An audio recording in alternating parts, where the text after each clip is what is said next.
Hello there, ladies and gentlemen, Siglo here, welcome back to our video. So in this one, we're going to talk about the 2023 releases of Injustice Mobile characters, and I'm going to rank them. But what I'm going to do differently than last year is I'm gonna also do a separate list as for personal enjoyment and character design. So we're gonna do rank them on a list in terms of the performance and the usefulness of the character, but I'm also gonna rank them based on how much I enjoy the character and how much the design is good. Because while the second list with the performance is just gonna rank them based on the numbers, there are characters that I enjoy playing a lot, like Constantine, for example, that are not such great characters. But the only problem is they don't have the right numbers, but they have a very enjoyable gameplay, so we're gonna do both of them, so let's get into it. First up, we're going to start off with personal enjoyment, and the bottom of the tier is going to be Fury of the Gods for them. Excuse me a second.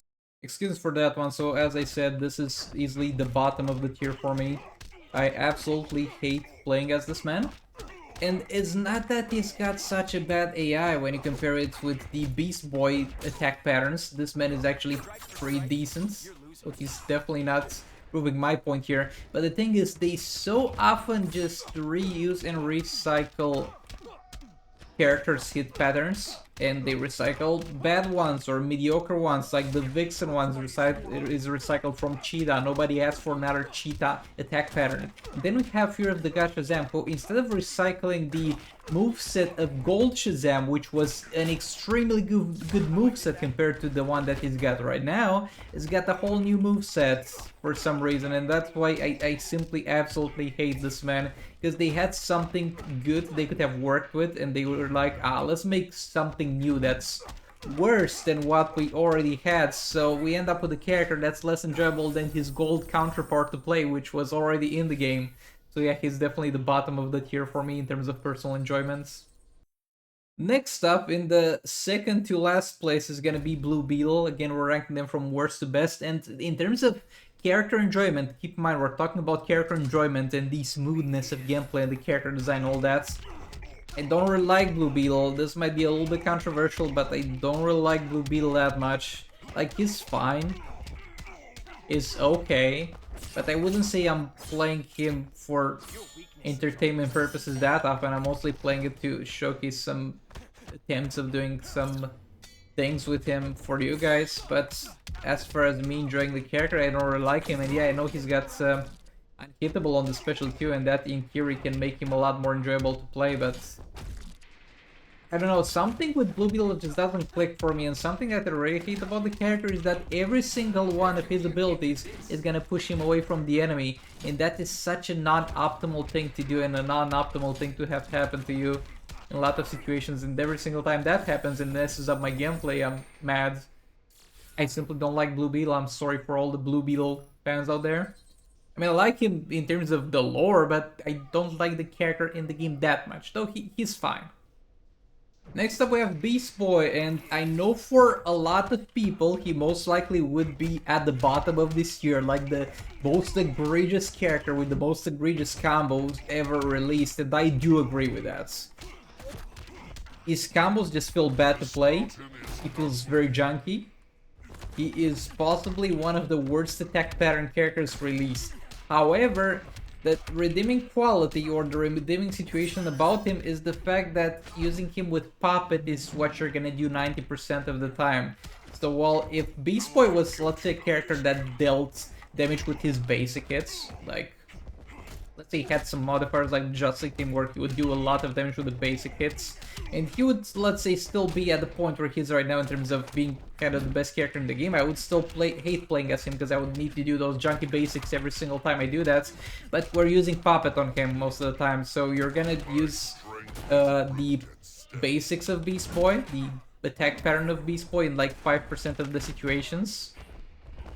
And in the rest of the 95% of the situations, you're just gonna spam specials, and I do like his specials for the most part. So yeah, he is very bad in terms of design, but the bad things in terms of the design, you're not gonna have to interact with them too much. Next up, we got Girl of Steel Supergirl, and in case you were not keeping track, it's number 4, from number 7 being the worst, which we went all the way to number 4. She's literally the middle of the list. She's a super cool character, not much to say about that. It's an average AI. It's got good reach on the swipe, decent basics. Is not my favorite, not the worst thing you could play as. At the same time, her specials are fine. I don't find them particularly annoying to use. That's very good because you're gonna use a lot of them. Overall, she's fine. She kind of fulfills that fantasy of playing the character from the movie well enough, in my opinion. I don't love playing as her. I don't hate playing as her.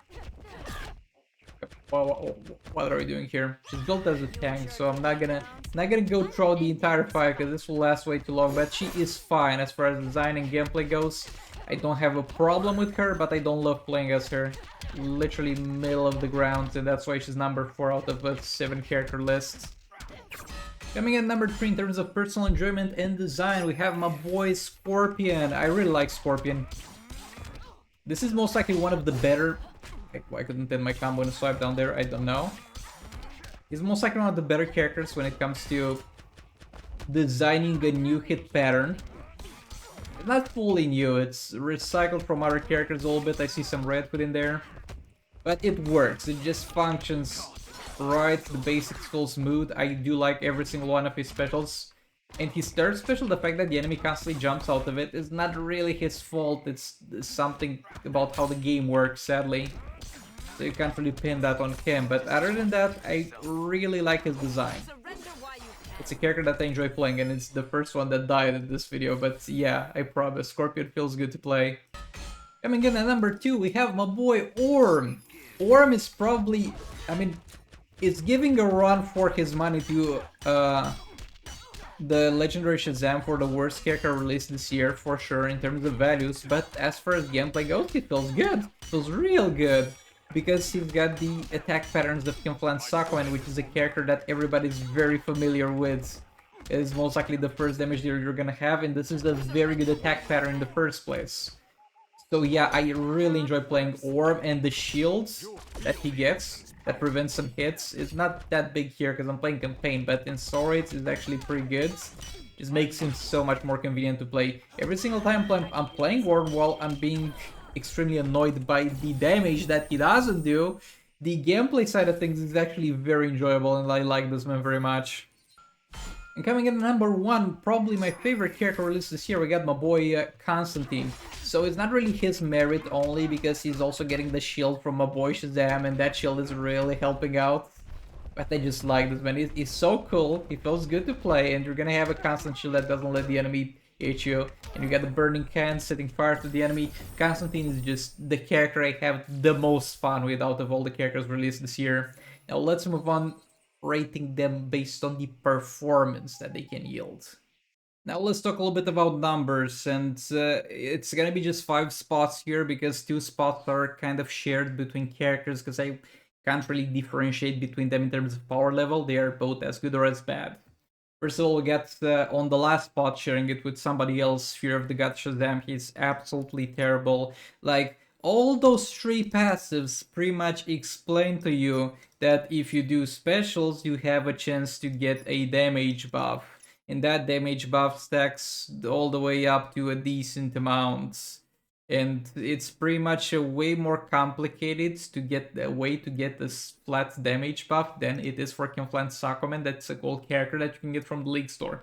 You basically have a more complicated, more pretentious king with a worse hit pattern. There's no way you would want to use Shazam. There's simply no role that this man has in the game that is not filled by another character who can do everything that he does in a far more convenient and reliable way. He's garbage. Okay, so Orm's main problem is that he's gonna be based on the Electrify stacks that when destroyed are gonna deal a certain amount of damage that's based on his attack stats, which is gonna be a flat value based on a flat value. In this game, you're gonna have 3 situations possible. First of all, you're gonna have a flat value that's based on a value that can be actually multiplied, or the other way around, a multipliable value that's going to be based on a flat value. Like Batman the Drowned, for example, she's got damage depending on her attack as well, and that's no problem because it's hazard dot damage, and it can benefit from crits, it can benefit from crit damage, it can benefit from a lot of things. Characters that use Twin Blade, they have a flat value on the Twin Blades, but the Twin Blade is based on your basic hits, which can benefit from crit, from damage buff. And then there's League of Anarchy, where you're gonna get benefits from crit chance and crit damage on your basic hits, and then the dot is gonna get it a second time. Those are the good situations. And then there's this man, who's got something that's a flat value based on a flat value, and it's absolutely terrible in terms of damage. It's simply that he doesn't pull the numbers. Let's move on. Coming in number 4, we have my boy Blue Beetle, and he's gonna be sharing this spot with somebody else. He's got some damage on his basic hits. The more hits he does, it's just more complicated ways to tell you that in those passives.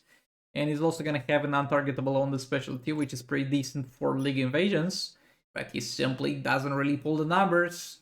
Not to the extent that Shazam and Orm do. He's gonna do some damage, okay? But it's not great. And Constantine is gonna have kind of the same problem. No matter how much I love him, I can't deny the fact that he's bad in terms of damage. He's gonna deal damage the lower the enemy is on health, which makes him a pretty decent character for a cleanup fight. But it's to the point where if I'm equipping him with free-to-play artifacts and he's trying to clean up a fight that has 500 mil health left, which should be the ideal scenario for him, because he's gonna properly activate this. He's struggling to even do that. He just needs the numbers tweaked, the numbers increased or something. His numbers are way too low for him to actually deal damage and be played the way he's meant to be played in the Justice League Dark team, where you do some percentage all damage and tag this man. So yeah, it's a failed character and a failed team in terms of damage. In terms of everything else, I love them. Coming at number 3, we have Girl of Steel Supergirl, and all those passives basically tell you in a more complicated way that she's gonna be able to give you a damage buff that goes all the way up to 400%. It's gonna be a bit more inconvenient to stack this at lower star ratings, but it's still gonna be reasonably well to stack, and it's all a bit of a weird situation with her because on the main accounts I am sometimes using her and I'm happy I have her. On the secondary accounts I never stop to wonder, oh boy, if I had Girl of Steel Supergirl here it would be so great. So it's a decent character, a decent support character that's pretty decent at supporting some certain teams in some certain situations. But it's not like a character that fundamentally changed the way we play in Justice Mobile, and it's not a character that's, if she didn't exist, one of the top 6 teams would no longer exist. So it's a pretty decent character, okay? Coming in at number 2, we have my boy Scorpion. So Scorpion, as by his release, just spawned another 2 billion health damage team. He spawned another best team in the top 6 free-to-play teams, for example. And you need him at a higher star rating than I do have him for him to do 2 billion damage with the help of Raiden.